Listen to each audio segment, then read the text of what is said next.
안녕하세요. 지난주에 이어서 세상 방식과 반대로 하라 제2편 그 균형 잡힌 신앙생활을 위한 재정 세미나를 또 시작을 하겠습니다. 성경에 보면은 그의 나라와 그의 의를 구하라 라는 말씀을 우리는 마태복음 6장에서 볼 수가 있습니다. 위의 말씀이 의미하는 것이 무엇일까요?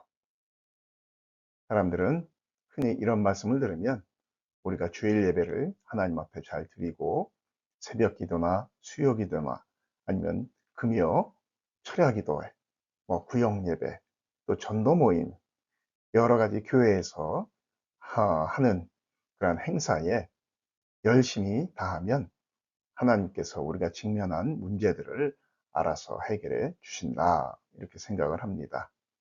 그런데 그것은 우리가 교회 생활을 말하는 것입니다. 여러분, 교회 생활과 신앙 생활은 그 의미하는 바가 틀리다라는 것을 우리는 알아야 하는 것입니다. 그렇기 때문에 우리는 이런 부분에서부터 조금 정의를 바로 내려볼까 합니다. 우리는 성경에서 이 의에 대해서 많이 이야기들을 하지요. 그런데 성경은 우리에게 지난주에 이어서 계속 말씀을 드리는데 보면은 이 의라는 말이 나올 때 그 앞뒤 문맥을 같이 좀 보시기 바랍니다. 성경에 보면 많은 부분에 있어서 이 의라는 내용, 정의라는 내용이 나올 때 보면은 다음과 같은 이야기들이 많이 나옵니다. 고린도후서 9장 9절에 보면은 그가 흩어 가난한 자들에게 주었으니 그의 의가 영원토록 있느니라. 그래서 의라는 말이 나오면 가난한 사람들, 이런 사람들이 나오고요. 신명기 10장 18절에도 보면은 고아와 과부를 위하여 정의를 행하시며 나그네를 사랑하여 그에게 떡과 옷을 주신다라는 말씀이 있어요. 여기서도 보면 이 정의를 이야기할 때 고아와 과부와 나그네, 가난한 사람들이 그 다음에 나오는 걸 봅니다. 또 예레미야 22장 3절에도 보면 여호와께서 이와 같이 말씀하실 때 너희가 정의와 공의를 행하여 탈취당한 자를 압박하는 자의 손에서 건지고 이방인과 고아와 과부를 압제하거나 학대하지 말며 이곳에서 무죄한 피를 흘리지 말라라는 말씀이 나옵니다. 우리는 정의, 공의하면 그 뒷부분 학대하지 말고 압제하지 말고 무죄한 피를 흘리지 말고 이런 쪽을 생각해 볼 수 있는데 그 앞에 보면 벌써 이방인과 고아와 과부의 이야기가 또 나옵니다. 또 시편 146편 7절에도 보면은 억눌린 사람들을 위해 정의로 심판하시며, 억눌린 사람들, 어떤 사람들이 억눌립니까? 연약한 사람들이 억눌릴 수밖에 없습니다. 또한 줄인 자들에게 먹을 것을 주시는 이시로다. 여호와께서는 갇힌 자들에게 자유를 주신다. 즉 억눌린 자들, 가난한 자들, 연약한 자들을 돌보는 것을 정의라고 성경은 이야기하고 있죠. 또한 우리가 그동안 이 경건이라고 말하면 우리가 무엇이 먼저 생각이 납니까? 야고보서 1장 27절에 보면은 이 경건에 대해서 우리가 생각하는 것하고 조금 다르게 말씀하고 있는 걸 볼 수가 있습니다. 하나님 아버지 앞에서 정결하고 더러움이 없는 경건은 이라고 말하면서 고아와 과부와 그 환난 중에 돌보고 또 자기를 지켜 세속에 물들지 아니하는 그것이니라 라고 말씀하고 있습니다. 우리가 흔히 생각하는 이 경건의 의미는 이 후자, 즉 자기를 지켜 세속에 물들지 아니하는 그것을 생각하기 쉽습니다. 그러나 성경은 먼저 고아와 과부를 그 환난 중에서 돌보라고 말씀하고 있는 걸 보게 됩니다. 즉 우리가 이 구제를 행하는 것이 경건의 필수 요건이라는 것입니다. 그렇기 때문에 우리는 이 기독교인들은 내 스스로에 대해서 신앙을 좀 잘 살펴봐야 됩니다. 우리 그리스도인들이 빠지기 쉬운 함정이 두 가지가 있습니다. 첫째는 종교 중독이에요. 많은 기독교인들이 자신도 모르게 이것에 빠질 수 있습니다. 두 번째는 이 샤머니즘입니다. 이게 무슨 말인가라고 말씀할 텐데, 종교 중독자처럼 살면 하나님께서 내 모든 것들을 다 해결해 주실 것이다. 이런 어떤 샤머니즘적인 생각들을 갖고 살 수 있다는 겁니다. 그래서 이 시간부터 시작되는 또 이 내용들은 성경에서 말하는 그 풍요의 원리를 다루면서 이 재정의 관리보다는 우리가 원리를 먼저 배우는데 그 목적을 두고 있습니다. 이것은 여러분 굉장히 중요합니다. 그래서 이 성경적인 이 재정의 원리를 계속해서 우리가 배우는 시간을 갖겠는데요. 이 재정 원리는 모든 인생의 원리를 배우는 기본이기 때문에 그렇습니다. 자, 모든 사람들은 복을 받기를 원해요. 또 모든 종교는 이 복에 대해서 이야기합니다. 특별히 이 이방 종교들의 특징은 어떻습니까? 지극히 개인적입니다. 그리고 이기적인 그런 복을 구하는 걸 볼 수가 있어요. 반면 기독교의 복은 어디에 초점을 둡니까?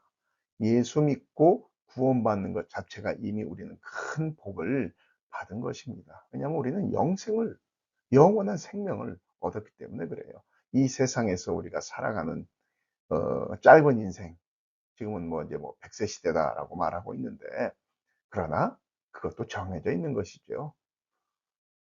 예수 믿고 난 후에 받는 여러 가지 복들이 있을 겁니다. 건강의 복, 뭐 물질의 복, 명예에 대한 것들, 이런 것들, 그것도 큰 복인데, 그러나 그런 것들은 어찌 보면 하나의 부스러기일 수도 있어요.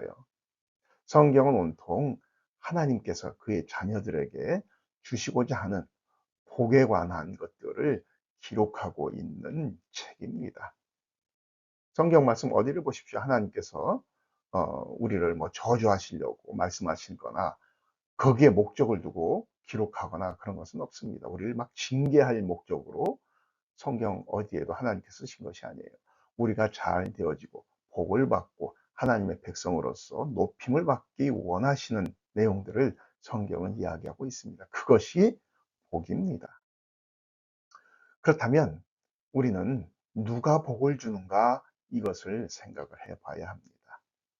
하나님인가, 아니면은 이 세속적인 것들, 특별히 뭐 이제 물질, 만몬, 물질은 이 어떻게 보면 이 만몬이 많이 이렇게 좌지우지하는 경우도 많습니다. 우리가 이런 질문을 하면, 우리 그리스도인들에게 이런 질문을 하면 100이면 100 다 하나님께서 복을 주신다라고 말합니다. 그런데 우리의 실상, 우리가 정말 그렇게 하나님께서 복을 주신다면은 우리가 그 하나님의 그 뜻에, 그 말씀에 맞는 삶을 살아야 되는데 그런가라는 거예요. 자신이 그 복을 얻기 위해서, 이 세상에서의 복은 우리가 이제 물질을 많이 이야기하죠. 그 물질을 얻기 위해서 우리는 어때요? 밤이고 낮이고 뛰어다닙니다. 때로는 주일날에도 그 물질을 얻기 위해서 하나님이 아닌 다른 것을 배회하고 있는 경우가 많지 않습니까?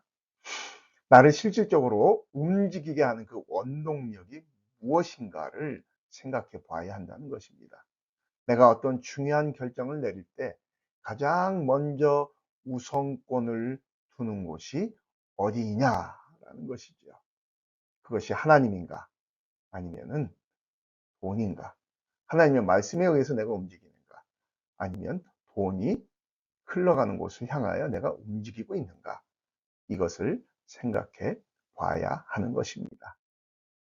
그래서 누가 공급자인가를 우리는 늘 생각해야 됩니다. 이 만몬의 영은 계속적으로 돈이 들어오는 통로가 바로 당신의 공급자다, 너의 공급자다라고 우리에게 속삭입니다. 그럴 때 주인과 종이 뒤바뀌게 되는 것입니다. 하나님이 나의 공급자이실 때 물질은 어떻게 되는 거예요? 나의 충실한 종이 됩니다. 왜냐하면 하나님이 공급하시는 것을 내가 인정하고 있기 때문에. 그래서 이 경제적 불황이나 직장을 잃었을 때도 하나님이 나의 공급자이시다라는 것을 굳게 믿을 때에 그 어떤 두려움이나 공포에 휩싸이지 않게 됩니다. 1997년이죠.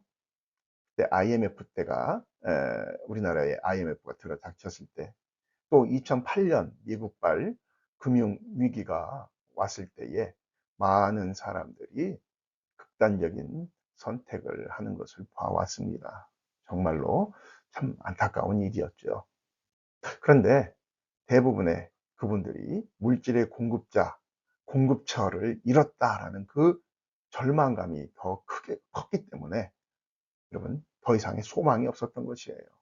그렇기 때문에 그런 극단적인 선택을 한 것이 아니었겠습니까? 만약에 하나님이 나의 공급자였다라는 믿음이 더 강했다면 하나님께서 이 일도 해결해 주실 것이다라는 믿음이 있었다면은 그런 선택은 하지 않았을 것입니다.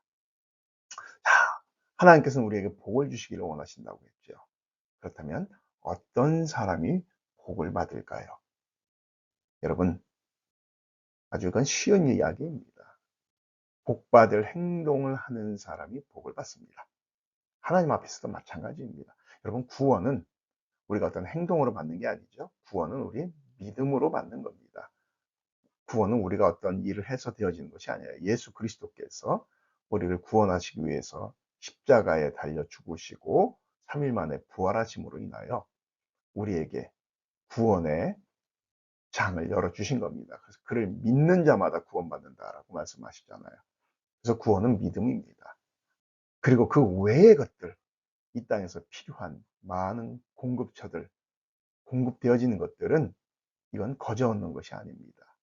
거기에는 우리의 믿음과 행동이 따라야 되어지는 것입니다.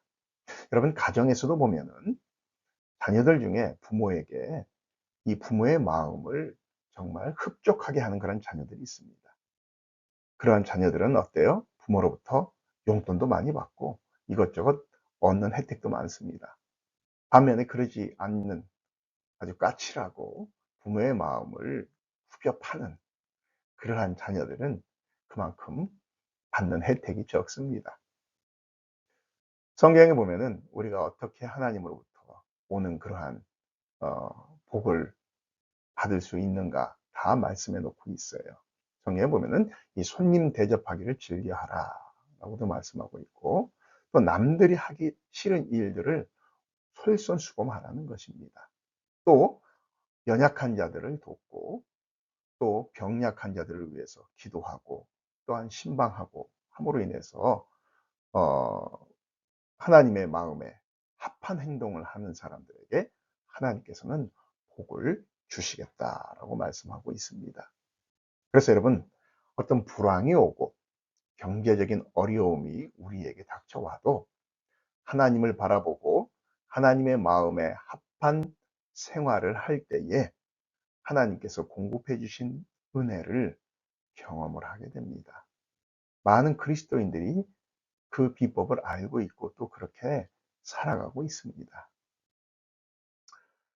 결론적으로 누가 나의 공급자인가를 우리는 항상 생각을 해 봐야 하는 것입니다.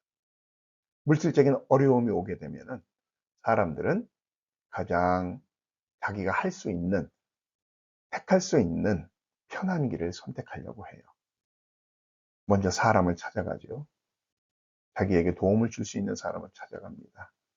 친구를 찾아가기도 하고, 일가, 친척, 나중에는 부모를 찾아가게 되고, 또한 은행을 의지하려고 합니다. 이건 누구나 세상 사람들도 다 그렇게 생각하고 행동하는 일들입니다. 그런데 제가 여러분들에게 이야기한 게 뭐예요? 세상 방식과 반대로 하라는 것입니다. 성경은 하나님께서 빌립보서 4장 6절과 7절에서 우리 그리스도인들이 어떻게 살아가야 될 것인가에 대해서 말씀하고 있어요. 아무것도 염려하지 말고 다만 모든 일에 기도와 간구로 너의 구할 것을 감사함으로 하나님께 아뢰라.